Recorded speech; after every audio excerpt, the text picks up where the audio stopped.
Hello दोस्तों, स्वागत है आपका अपने यूट्यूब चैनल में। तो दोस्तों, आज जो हम बात करेंगे एक आईटी के स्टॉक की बात करेंगे दोस्तों, क्योंकि यूएस के बाज़ार में उनका जो इंडाइसिस है नैस्डैक, उसमें लगातार हमें गिरावट देखने को मिली थी और काफ़ी अच्छी खासी गिरावट देखने को हमें मिली थी।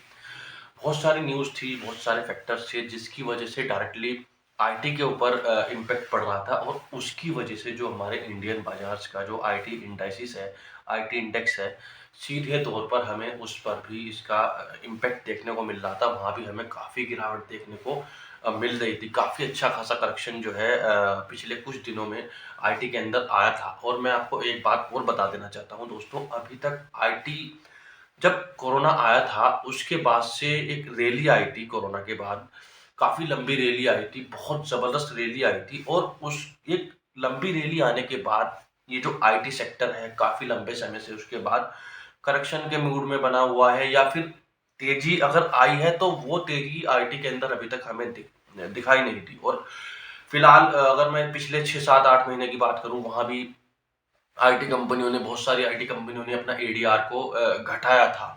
लेकिन अभी जो खबरें आ रही है वो ये है, मजबूती का संकेत दे रही है आईटी सेक्टर में। एडीआर बहुत स्ट्रॉन्ग नज़र आ रहा है इनका, इनकी एडीआर का मतलब, मैं सीधे तौर पर अगर सिंपल लैंग्वेज में बात करूँ, इनके ग्रोथ की बात होती है, इनके प्रोजेक्ट्स की बात होती है, फ्यूचर के लिए कितने प्रोजेक्ट्स है, क्या इनकी ग्रोथ रहने वाली है। और अगर मैं बात करूँ इन्फोसिस कंपनी की, ऐसी ही मैं कंपनी के बारे में, इन्फोसिस कंपनी के बारे में बात करना चाहता हूँ, बताना चाहता हूँ दोस्तों। ये ₹1500 से ऊपर का लेवल अभी आज की ट्रेडिंग सेशन में इसका चल रहा है। तो काफ़ी अच्छी खासी करेक्शन आई। इन्फोसिस के स्टॉक में भी काफ़ी अच्छी करेक्शन है। इसका जो आरएसआई है 60 से नीचे है तीनों कैंडल पर, डेली, वीकली और मंथली कैंडल पर। तो अगर ये ₹1500 तक के भाव को टच करता है तो यहाँ हमारे पास एक चांस होगा, अपॉर्चुनिटी होगी, 1 क्वांटिटी, 2 क्वांटिटी, 3 क्वांटिटी खरीदने के लिए। और अगर मार्केट के अंदर करेक्शन आता है तो उसके बाद भी हमारे पास और अपॉर्चुनिटी बनेगी। अगर ये ₹1500 के लेवल को भी तोड़ता है और उससे नीचे जाता है तो वहाँ भी हमारे पास एक अपॉर्चुनिटी होगी अच्छी खासी क्वांटिटी में बाइंग करने की। छोटी-छोटी क्वांटिटी में बाइंग करनी है दोस्तों। पहला जो इसका टारगेट रखना है, दरअसल मार्केट भी हमारी जो है वो ओवरबॉट कंडीशंस में है, तो हमें एक तरफ उसका भी ध्यान रखना है, करेक्शन का भी ध्यान रखना है और इसीलिए हमें छोटी-छोटी क्वांटिटी में बाइंग करनी है। जब करेक्शन आना शुरू होगा, छोटी-छोटी क्वांटिटी में इसको खरीदिए। अगर इसका लेवल 1500 तक भी आता है, तब भी हम इसमें छोटी-छोटी क्वांटिटी में बाइंग कर सकते हैं दोस्तों।